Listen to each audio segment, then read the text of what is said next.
Okay, so apart from talking about retreats and what we're up to and what we've been doing, anybody got anything they want to share?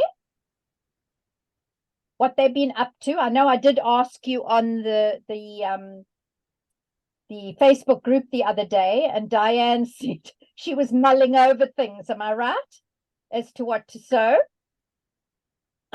Yes. So my order for Christmas sewing Yes. from Discovery Fabrics. So I'm pleased with that. Oh, great. It's the right. And I have some mending I'm doing for a friend, and I rarely mend. Oh, me too. I don't like mending. No, no. And then I decided to make a winter skirt for myself. I haven't done something like that in a long time, so I'm tracing out the pattern and hoping to get it sewn within the next couple days. Okay. And tell me, Diane, what fabric are you using? Well, it's something that was my mom's. It's a wool. I'm not sure if it'd be a wool gabardine. It does snap when I touch it. Uh, but it's a really lovely charcoal color. So it's yeah. it's a really nice neutral, and I do like grays as a neutral color for myself. And it's a pattern that two of my friends have used already and absolutely love it. And so I look forward to joining the club. Diane, what style is it? The pattern. It's actually a historical pattern. Let me just see. Okay.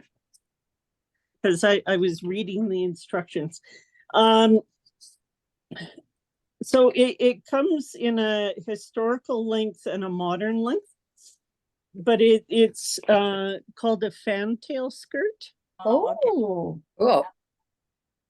yeah. So it's a gored skirt. Right. So it has the center front panel, two side panels, and then two back panels. And so it's quite forgiving if you have a big bum. And is that part of your Victorian sewing group? Well, yes, it is. Now, we are meeting on Sunday. So that was part of the pressure, was what am I going to do for my project? Because I need to get started on another project. So this is more Edwardian, but it's something that my two friends that have made it, they find that they're able to wear it to work. Because both of them like to wear skirts to work. And I have always liked the skirt and boot combination in the winter time. Yeah. Well, you need it, of course. Yeah, and with it being so cold here, they both told me, the long version is just wonderful in wintertime with a pair of boots. And I'm sure the short version is lovely in summer. Well, I've seen photos of it and it looks very cute. I probably in a linen, it would look nice, or maybe a chambray, that sort of thing. Yeah. I don't know. I don't know if you can really tell this is shorter, but this is the so-called modern version. So, well, some exciting sewing coming up. Yes. Okay. All right. So, ladies, I think what I'll do is I will share my screen and show you what I have prepared.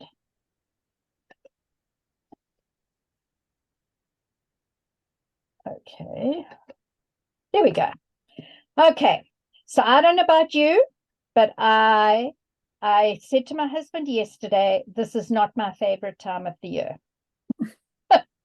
Because I love living in Canada. I would not go back to South Africa and live there for a second.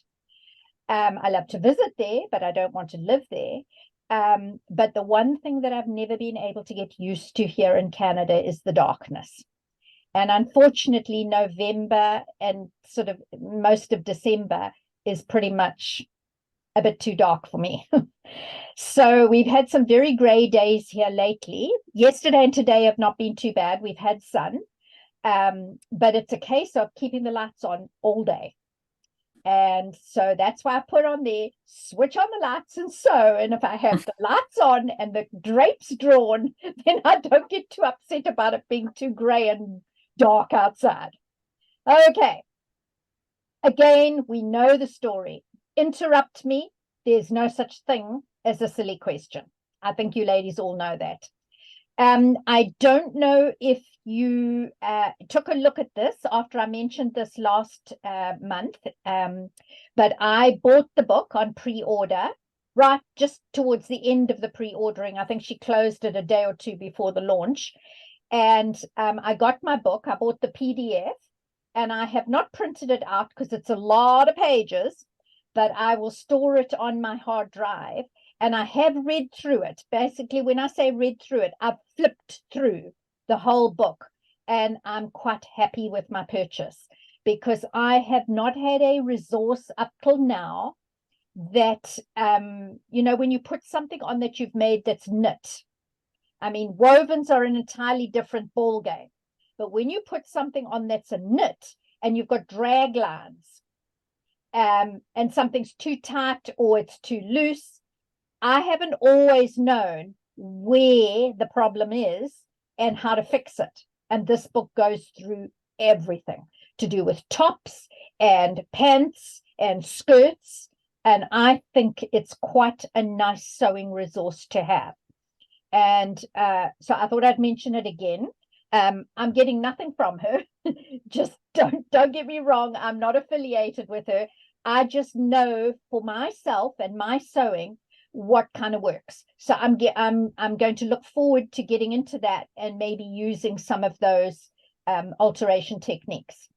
I think I'm fairly lucky in some respects that the patterns that I've used up till now, except for the very boxy ones that are super loose on me, and then I don't really like them. So then I make a smaller size and then it's too tight for me. So that's when I think maybe this book is going to help me, you know, take the smaller size so it's not too loose, but then know where to add in a little bit of the knit fabric so that it's not too tight. Okay, so I just thought I'd mention that. And there it is. And then also to give a little bit of an update on the pants. Thank you so much, Anne, for the first batch of pants that you sent. I haven't got the second batch yet. Oh, you should get them in a couple of days. Yeah, no, I'm sure it's on its way. Yeah. But I wanted to let you know that 65 pairs of pants have been delivered so far, and they are kind of a bit blown out of the water.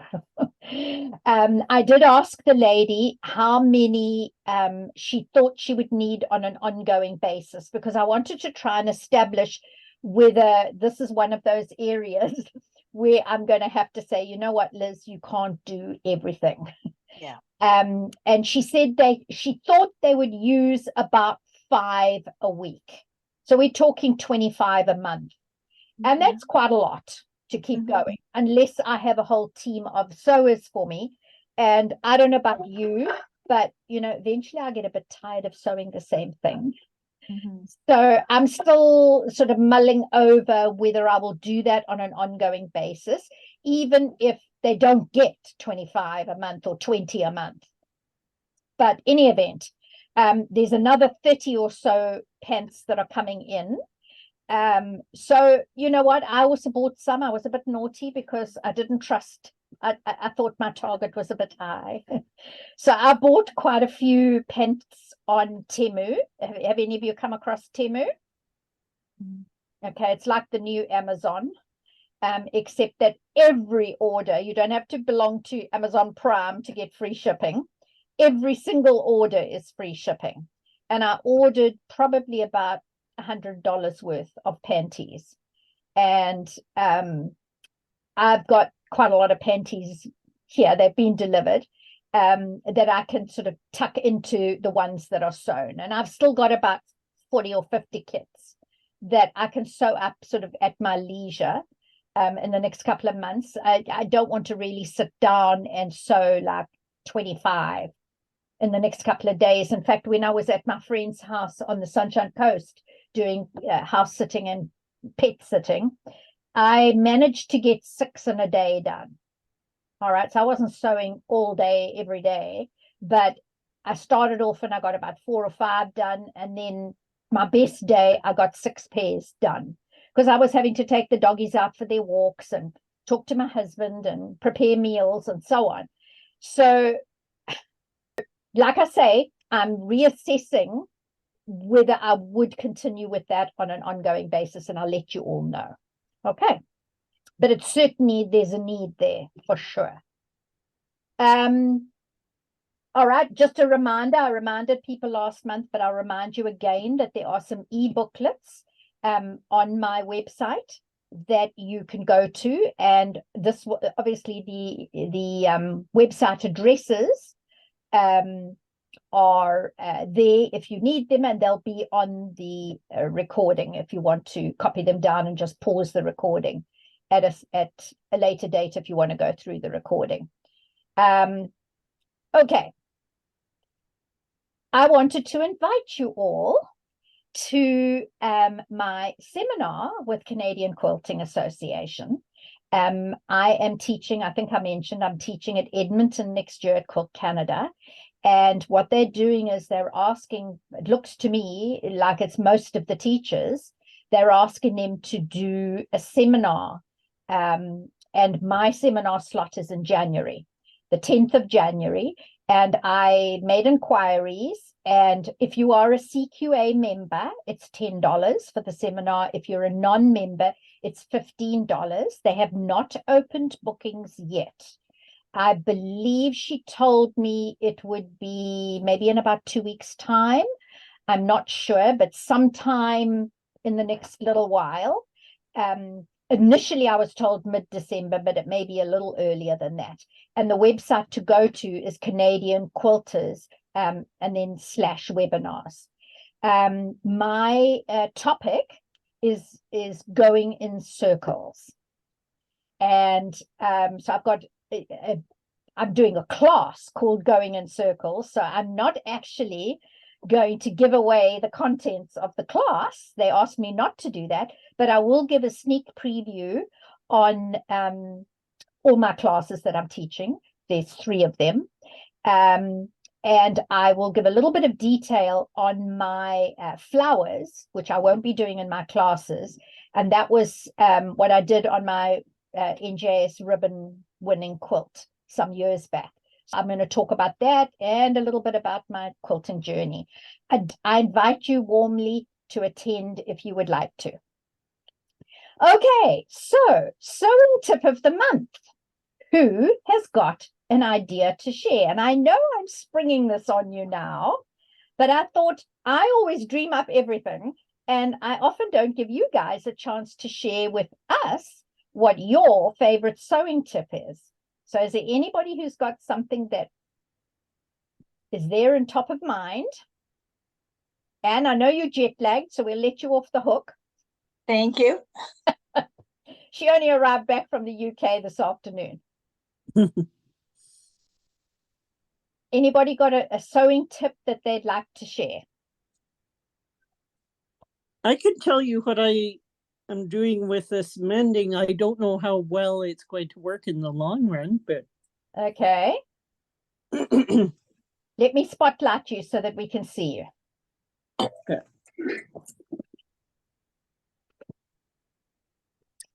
Oh, I know what I've got to do is stop sharing my screen. Otherwise, the spotlighting doesn't work. So my friend wanted me to mend this jean jacket. Ooh. It's very sentimental for her, because it was her dad's, and she loved the frayed bits. Yes. And the thing, it was ripped and gaping open, and I thought, how am I going to bring these edges together? So what I did is I used the foam core board and I pinned it down to bring the edges together. This was working from the inside. And then I had some of that OESD water-soluble tape. Uh-huh. And so I used that just to splice together some parts, just yeah, holding together. And then I put another layer just to make it a little bit stronger, because this thing, it really was worn and frayed.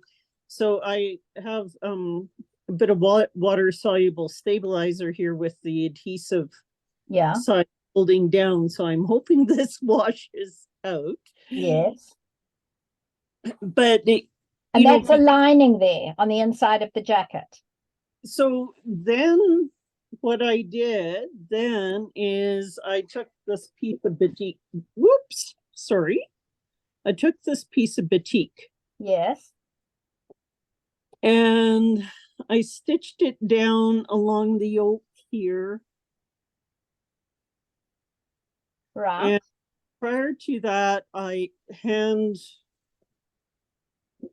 basted. I don't know if you could see, I hand basted it down. Okay, yes.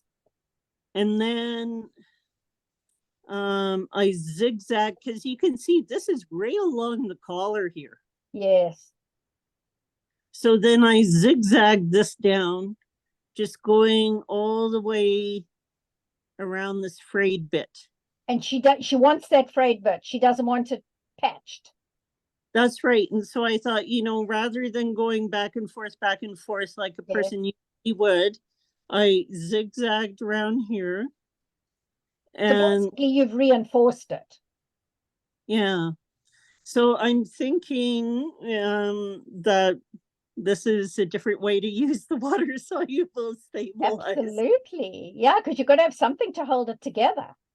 Yes. And like I said, like this part here, it is so soft and so worn, and it had become stretched. And so you can see this bit here, it's a frayed hole.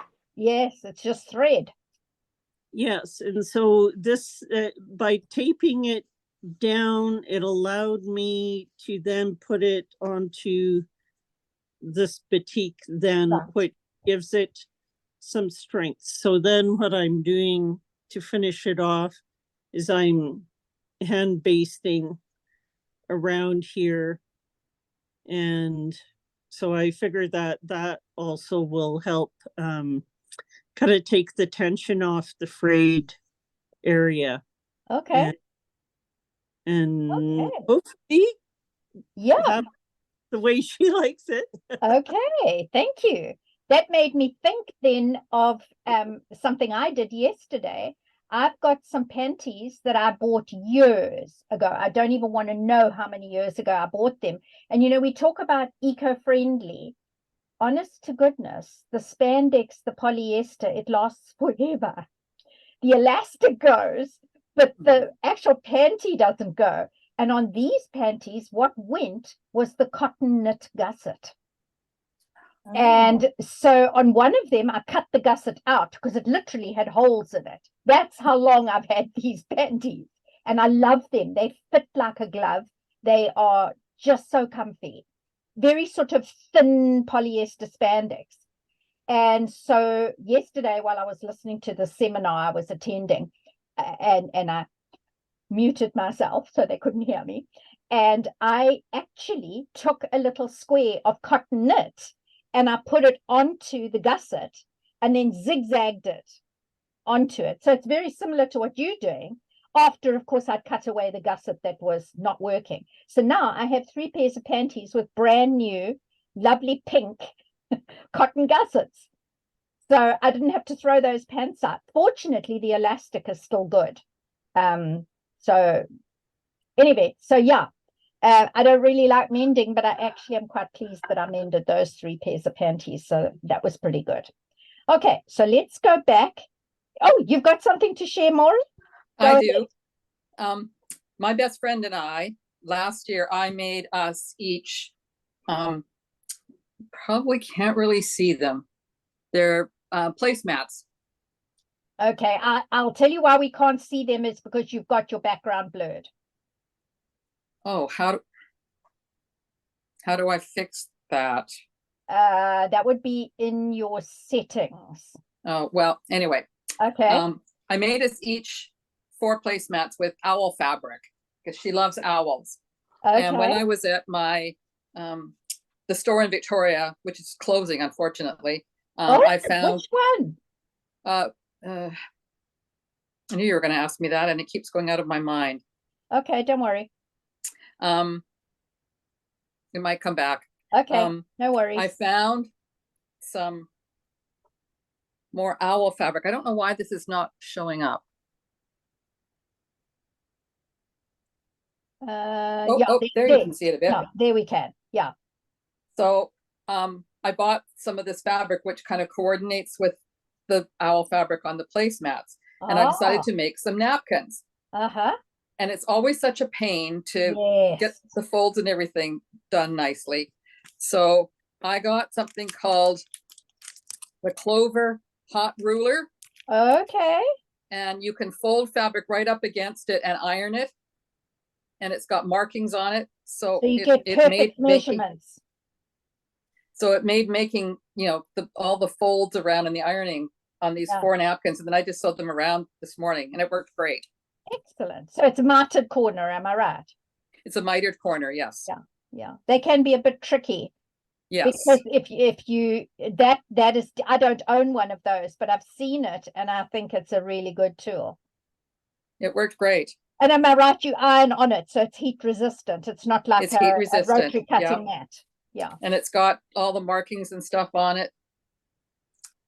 It's weird. I don't know why this is not working.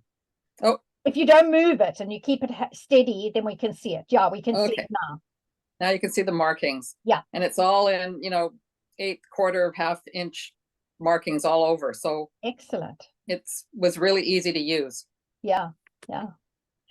Okie doke. Thank you for sharing that. Okay. Working on my blog a lot more than I did in the last couple of years. So I actually been quite amazed at how many blog posts I've done in maybe the last 4 to 5, 6 months. And that was one of the things that I did at Genome. I was in charge of the Genome Life blog, and I absolutely loved writing blog posts. So I've kind of gone back to that, and I'm finding my stride again with that. So I wanted to mention that you might be interested. What I don't always do every little step of a project, because somebody else has probably done it and done it better than I could. So what I'll do often is I'll say, okay, so this is the idea, and this is where you can go and find the instructions, and it'll be written instructions or a video. And I did that for Christmas gifts. And the Christmas gifts, the second part, or the second lot of Christmas gifts, I'm working on now, and it should be published in the next couple of days. So that you can find, if you go to my website, there's a direct link to my blog.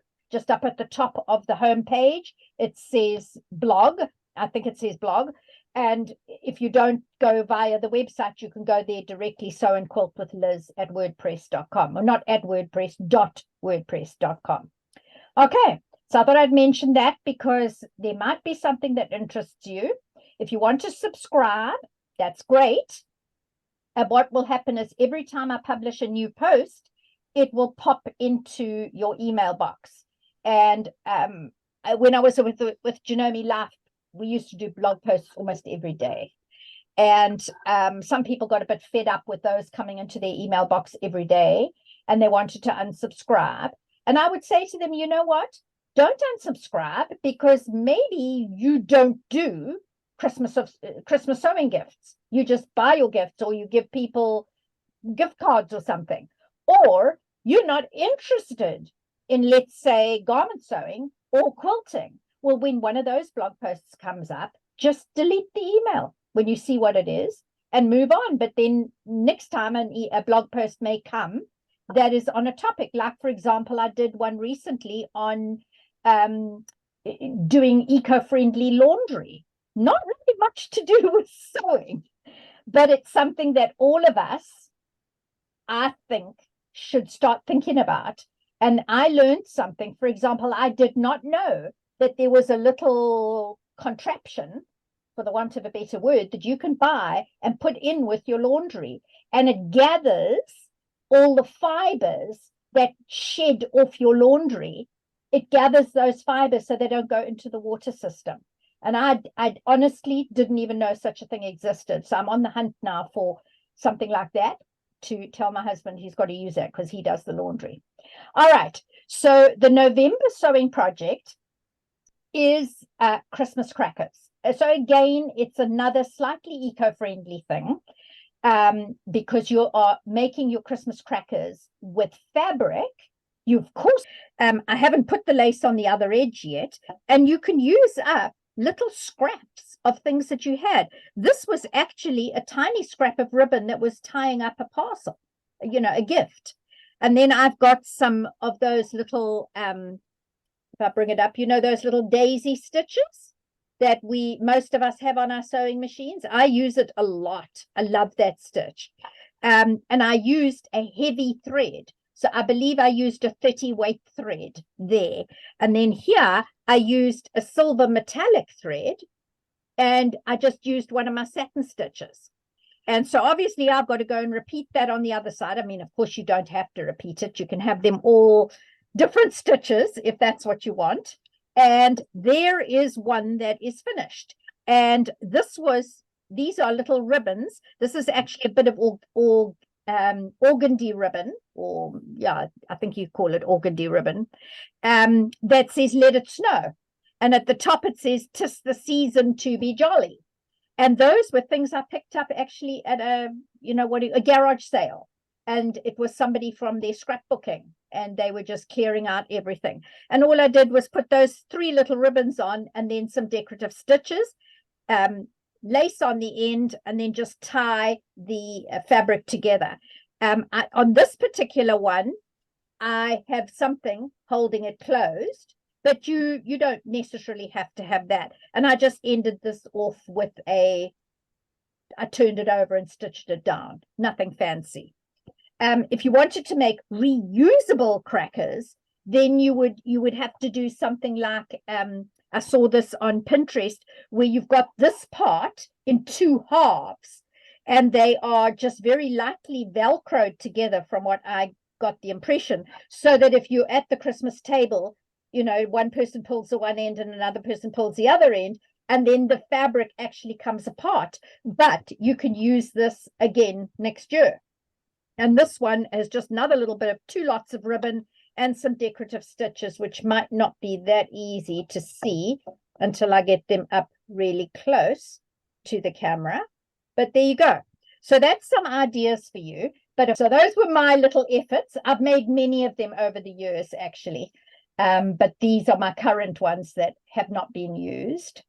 And let's go over here. All right. Those ones, believe it or not, I did not make. And one is, obviously, these crackers have been done by somebody who used a popper to tie them close. And they even made little ribbons with decorative stitches on them. And there are all sorts of attachments that you can get for sewing machines where you can do your decorative stitching along a ribbon. I remember Janome had one that was called the Ribbon Sewing Guide, and I used that a lot for stitching on ribbon. So there's one. And then this one on the left, I thought that was rather lovely, because you could actually do some of your machine embroidery on the fabric and not do all that decorative stitching and ribbon trims and whatever. It's very classy. And they're all the same there. Obviously, it's been a beautifully, framed photograph. And then the one on the right, that one, ladies, if you go to Pinterest or you go to happycrackers.co.za, and the next slide has got their address, I felt that I ought to acknowledge where I got the photograph from.